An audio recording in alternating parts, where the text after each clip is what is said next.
What's going on, everyone? Welcome back to another episode of the Primetime Sports Podcast, hosted by Joey Mailari. So a big game tonight for BC football, coming off a tough loss last week against Virginia Tech. They will be hosting the University of Maine tonight at Alumni Stadium, 7:30 kickoff. BC, as I said, coming off a tough loss last week versus Virginia Tech. Lost that game 27-10, tough loss there. Djokovic was 15-28 with 135 passing yards, a touchdown and a pick. Patrick Garwo, only 10 carries for 15 yards. The BC offensive line really couldn't get much space out there for the running backs to move the ball. We really couldn't move the ball well on offense at all. Did not open up any holes, really. And then Zay Flowers, best player in BC's offense yet again, 4 catches for 79 yards. Hopefully he can get the ball tonight, open space, and use his speed to his advantage. BC only had 155 total yards of offense last week. They were 2 for 15 on third down with 4 total rushing yards in the game. 4 total rushing yards in the game. Hopefully tonight's a different story, but BC does have a lot of injuries to their offensive line. Right tackle Kevin Klein tore his ACL. He will be out for the year. Left tackle tonight will be Nick Thomas, a preferred walk-on, is starting tonight for BC at left tackle. Left guard, Finn Durstein. Center, Drew Kendall. Right guard, Dwayne Alec, who actually made the transition over from defensive line back to offensive line. He was recruited as an offensive lineman, then became a defensive lineman at some point last season, or even in this offseason, then transferred back to offensive line since BC needs help there. He's starting tonight at right guard. And then right tackle is Jack Conley, who started, I believe, 1 game now so far at left tackle, maybe 1 at right tackle. BC is, once again, without Ozzy Japillo, who started at left tackle, I believe, in week 1. Very good player. Obviously, he's a big loss. Probably BC's best offensive lineman, so losing him is a huge loss for that BC team. As for Maine, they were 6-5 last year. They're 0-2 this year. So also 0-2 just like BC, coming off a tough 21-18 loss last week to Colgate. If you remember, BC played Colgate in their season opener last year in 2021 and blew them out 51-0. Then Maine also lost 41-0 to New Mexico to begin the season in week 1. So they've had a tough stretch as well, just like BC. They only have 18 points total on offense in their first 2 games this season. So they're averaging 9 points per game on offense while allowing 31 points per game. So that's a minus 22 point per game differential for that Maine Black Bears team. Only 6 rushing first downs in the year. BC only has 9, so not much more. 138 rushing yards in 2 games for that Maine offense. One thing about that offense, though, is they are efficient in the red zone. They actually scored 3 out of 3 times in the red zone this year, 2 for 3 touchdowns-wise, and then kicked a field goal in the other one. So 3 out of 3 times they've scored in the red zone. So if you give them the opportunity to get down the field in the red zone, they've been efficient there all year. So it's just a matter of whether or not they get down there. The best player on the offense for Maine is their running back, Elijah Barnwell, grad student running back, transfer from Rutgers. He had 66 rushing yards last week on 17 attempts versus Colgate. Also added 5 catches in the pass game for 31 yards. They do have BC former great wide receiver Kobe White, a transfer from BC and James Madison. He went to James Madison at the end of last season and then ended up transferring midway through the summer to UMaine. So excited to see him play back at BC Net. Hopefully it's a great game. I'm a big fan of Kobe, always been a big fan of Kobe. Big part of the program during his years here, 5 years he spent as a BC Eagle. And honestly tore it up. 97 catches for 1,434 receiving yards with 10 receiving touchdowns in 39 games over 5 years with the Eagles. He did battle injuries. He missed a whole entire season in 2019, or 2020 it was, with a torn ACL. And then 2021, missed most of last season as well, only playing in 3 games. So 39 games over 5 years, but he was a big reason this program got to where it did in the A.J. Dillon and the Anthony Brown days. He was a big reason they were ranked. One of the best players on the offense alongside Jeff Smith, A.J. Dillon, and also Anthony Brown. I'm hoping Kobe has a great game. I'm hoping he has a great game, shines bright at Alumni Stadium, has a huge game. Hoping he catches a touchdown as well. I think he deserves it, especially how much work he put into this program to getting it to where it is today. Obviously, tough start to the season, 0-2, but BC was ranked a few times during his tenure with BC. He was a big part of the Eagles' offense, as I said, and wishing him nothing but the best. Hopefully he has a great game tonight. Rooting for him out there.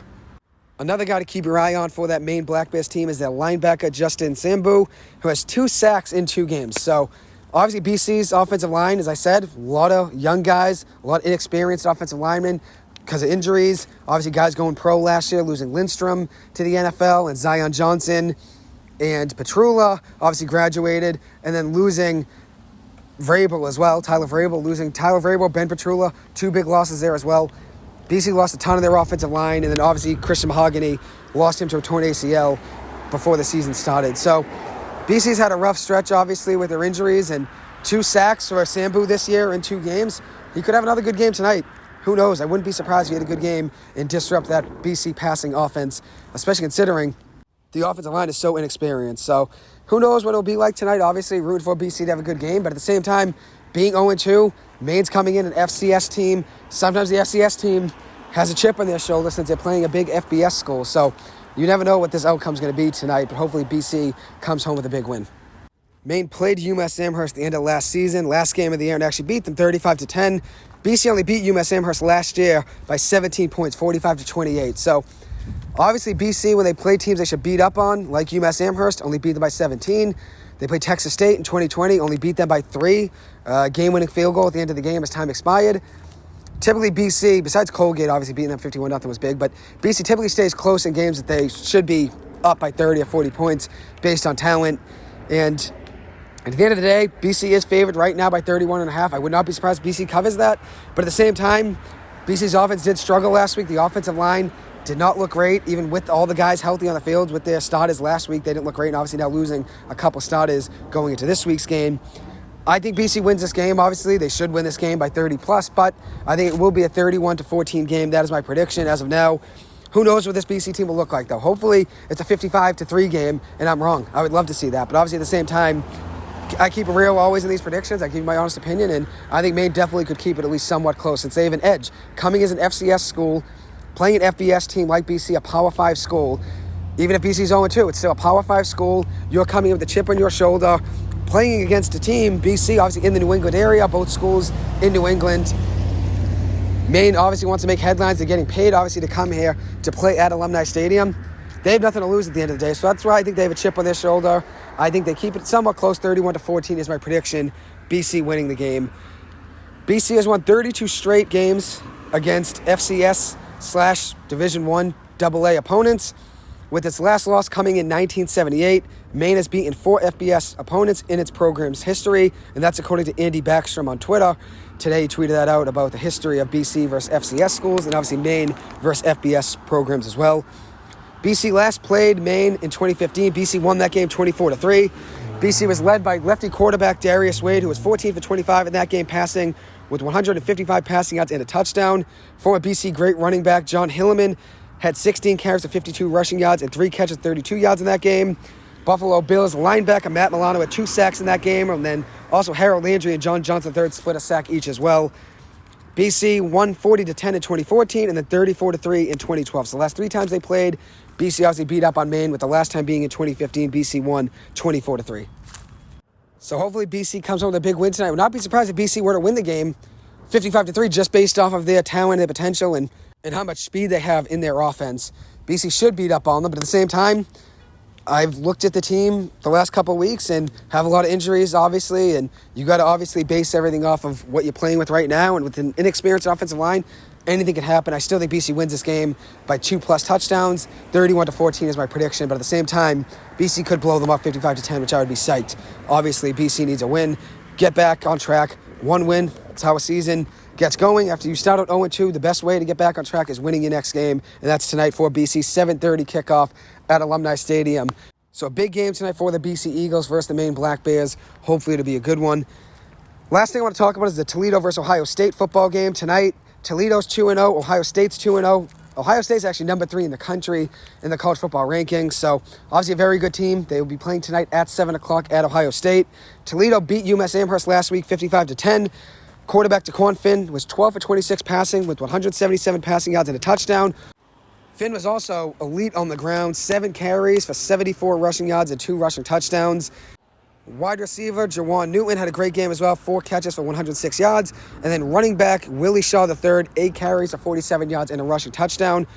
As for Ohio State, they beat Notre Dame 21-10 in week 1 of the college football season, and then won 45-12 last week versus Arkansas State. Quarterback C.J. Stroud in that game was 16 for 24 passing with 351 passing yards and 4 passing touchdowns. Wide receiver Marvin Harrison had 7 catches for 184 receiving yards and 3 receiving touchdowns. Ohio State had 538 total yards on offense last week versus Arkansas State. So I'm sure Ohio State will move the ball tonight versus Toledo. But as you guys know, I'm a big Mid-American Conference football fan, so I'll always be rooting for my MAC teams no matter what. So Toledo, we'll be riding with them tonight. But the line right now is 30.5, and At the end of the day, you're playing a big school like Ohio State. They could cover that easily. But my prediction as of now for this Toledo-Ohio State game, I think Toledo may keep this a little bit close in the beginning of it, but I think Ohio State pulls away with their speed. Obviously, having C.J. Stroud as a quarterback helps as well. I think they pull away, win this game 52-24. But I think Toledo could stay close a little bit, maybe for the first quarter or two, and then who knows what's going to happen after that. But looking forward to seeing what happens in that game tonight at 7 o'clock. And then obviously BC's game tonight at 7:30 in Chestnut Hill will be another great game as well. So hopefully I'll be back on tomorrow at some point to recap what happened in both of these games and also talk about the Giants-Panthers game, which was tomorrow. The Giants are 1-0 on the season to start. Carolina's 0-1. It's the Giants' season opener at home at MetLife Stadium tomorrow at 1 o'clock. So big game for that Giants team. You guys already know what my prediction is going to be. I have the Giants winning that game, but at the same time, I'll give you a preview of the game tomorrow, talk about who's in, who's out, and then talk about some other games across the NFL as well. So anyways, thank you guys so much for taking the time to listen to this. As always, I appreciate it and hope you guys have a good one. Go Eagles. Have a great rest of your weekend. Enjoy yourselves. Thank you.